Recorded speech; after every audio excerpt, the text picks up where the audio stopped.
Welcome back to another JKR Pro Tips, and this is the #1 requested Pro Tips ever, and I've not done it just because it is pretty complex, a lot of things to go into, and that is why ball pythons sometimes take feeding breaks and what to do about it. So we're going to dive into this thorny but fun subject right now.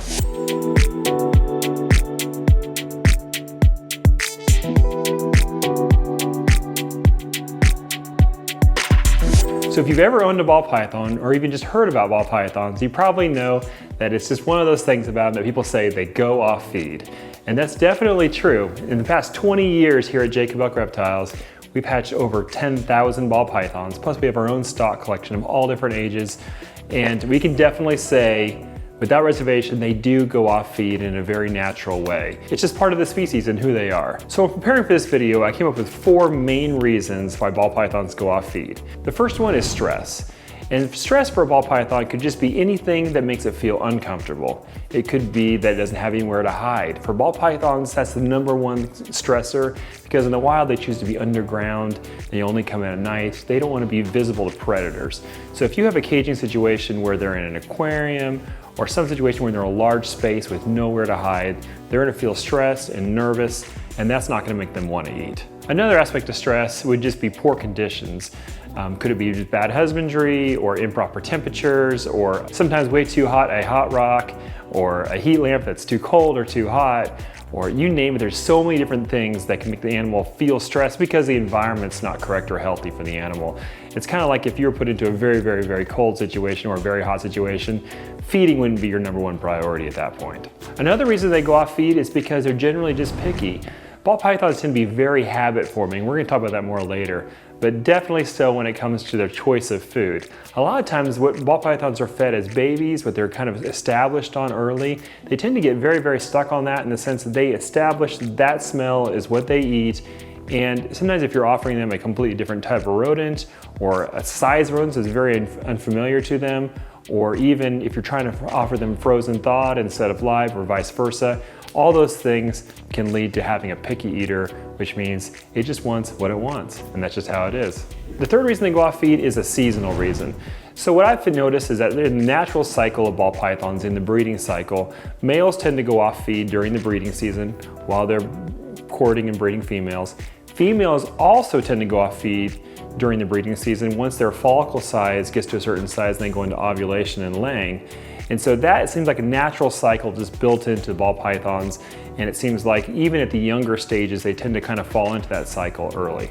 The last reason, and I think is the main reason that is most misunderstood about ball pythons eating, is they are massively creatures of habit. I think more so than other species, ball pythons tend to really focus in and get stuck on whatever they're doing. So by that I mean, once the ball python is eating good and doing great, it can do great. But maybe something will happen. Maybe it'll get bit by a rat. Maybe you'll offer it a weird prey type. Maybe it'll get scared and startled at some point and it'll skip a meal. You know, for most of us, we think that's no big deal, but for a ball python, that can just create a little trigger in its brain. Then if a negative occurrence happens the very next feeding, then suddenly it has 2 refusals under its belt. And then if you try again the next day, then it may have 3 refusals in a row. And suddenly, you've created a trend, and it seems like the ball python tends to fall into a habit. I think this is the most common thing that actually gets ball pythons into a long extended feeding break. Is for something will happen, whether it's seasonal or stress, or prey type or whatever, but it'll fall into a habit of not eating that will suddenly start to reproduce itself over and over, and it's hard to break that cycle. But we're going to talk about how to do that in this next section, about how to get your ball python eating. So to talk about how to get your ball pythons eating again, we're going to go through exactly the same 4 scenarios that cause them not to eat and talk about how to correct each one. And you may just need to work through some of these, starting with the one that you think may be your problem first. So the first one is stress, and that comes down to conditions. Ball pythons are very secluded. We found them in Africa. When I lived in Africa for a full year where they were from, and we would find them underground, we'd find them in termite mounds. You would never see them out in the open. That's not where they like to be. They like to live underground, they like to be completely secure where predators can't get them and where they can find food. So the main thing in your caging requirements is not only do you need to get the temperatures right, but you also have to have lots of hiding places. Your desire to see them in their cage does not really match up with their desire to be hidden. You kind of have to give up what you want in order to keep a nice healthy snake, and that's just a choice you make when you get a ball python. The other part of it is you have to keep the temperatures right, which is about 90 degrees in a hot spot, ideally some sort of lamp or under tank heater that's on a thermostat. And you're gonna want your ambient temperature to be about 80 degrees, which is fairly warm too. So they can move between an 80 degree spot and an 90 degree spot to get to be the temperature they want. And you're gonna kind of want to have hiding spots on both different temperatures so they can also stay secluded in either temperature. So what do you do if your ball python is just picky about prey type? A lot of times people will come at it from, I just keep offering what they don't want until they finally break down. But I think that's cruel, honestly. I think that if your ball python wants something specific, the best way to get them to transition to what you want them to eat is give them what they want and slowly start to transition it through scenting, or just get them pounding so well and such a good habit formed for what they want that someday when you offer something else, they'll have a good eating habit and they'll transition. I found that to be far more effective than basically starving them out while trying to get them to eat exactly what you want them to eat, either that's frozen thawed or prey type or whatever. It's kind of like people. You want to lead them gently down the path towards where you want them to be. You don't want to try to force them. They're just going to dig in their heels and it's going to make it worse for everybody. If your ball python is off of feed because of a seasonal reason, honestly, the best thing to do is just be patient.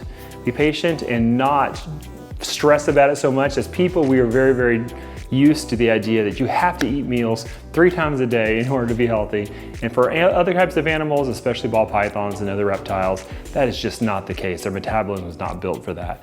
They are actually meant to go through longer periods of not being able to find feed or through seasons of not eating and be perfectly healthy. And so the main thing is if your snake is off feed because of a seasonal issue, you're going to know that first of all if the ball python is at least a year old approximately. That's typically when we're in that first season where they're going to start to go off feed. Or if you're in the process of breeding it, or it's in the middle of winter and it's just going off feed for a period of time, that's perfectly normal. I think the main thing during that zone is not to over offer. You know, give it what it wants, what it was eating, but only offer it once every 2 to 3 weeks or so. Therefore, you're not creating this really, really strong habit of not eating when it just doesn't want to eat for a little while, and that's okay. So the last thing is habit. How do you correct a ball python has a really bad non-feeding habit? And that is usually you correct it by not establishing it in the first place. I think the ideal thing is that when the snake starts refusing meals, you don't offer over and over and over when it doesn't want to eat. Give it some space, change up the environment, and try again. That's the number one thing. So what do you do if your ball python already seems like it has a really strong habit? You put a rodent in there and it just doesn't seem to ever go for it. You're not sure why. The main thing to do is to change the environment, change the substrate, change the tub or the caging size, anything that creates a transition in the animal's mind where they're in one place and they weren't eating. Now they're in a new place, a new environment, new substrate, new something, and they're like, oh, this is different. And then rodent comes along and that habit no longer applies. Then once it eats again, you want to slowly establish that new habit of eating, which basically means wait a full week, give it a little bit of time, feed it again, don't go really, really big, just kind of establish the confidence in the animal in eating again. And after 3 or 4 times in a row, it should be slamming and right back to normal. And you want to just kind of monitor and grow that habit into something that lasts a really long time for you. Addressing those 4 main issues is the best way to get your ball python eating again. I want to mention a couple things. First of all, assist feeding or force feeding, that's something I never do outside of a hatchling. A tiny baby hatchling, sometimes you'll have to assist feed. Probably 1 in every 200 or 300 babies I have to assist feed. After that, I never assist feed an adult animal. I always address it through the criteria that I put in this video, 1 step at a time, figuring it out. They are not going to starve themselves. They want to figure this out. And if you're working with them, you will find the solution. And lastly, everything I've talked about in this video is assuming that your ball python is healthy. And the main thing is that it was being kept in good conditions. It's not sick in any way, doesn't have any major problems. So you want to be aware of that. Look for any kind of issues, weird behavioral or weird stools or anything that's odd that makes you think the animal is actually sick in some way and not acting normal. In that case, definitely get it to a vet. Address its medical concerns because that's number 1 reason why it probably is giving you problems. It doesn't feel good inside and it needs to be corrected one way or another. So definitely see your local vet, find a good exotic vet. So I hope this is helpful. It's a really, really broad subject, and there's so many different techniques and little things to learn along the way about how to deal with this, but this will hopefully just give you some new ideas about why they go off feed and what sort of things you can do to correct it based on what you're seeing. And I hope that for some of you, it gives you some tools in your bag to be able to fix this with your ball python. I think the main thing is to keep them in the right conditions and be aware of them, and don't ever give them reasons to go off feed. For the most part, my animals only go off feed for seasonal issues. That's the only part you really can't control. All the other things are within my control with the caging and temperatures and environments and the feed price. It's all in my control, and you can dial that in and you can have a great experience with your ball pythons. Thanks again for watching. Hope you enjoyed this pro tips. If you like this kind of video, check out my channel. Be sure to like and subscribe, and we'll see you again soon.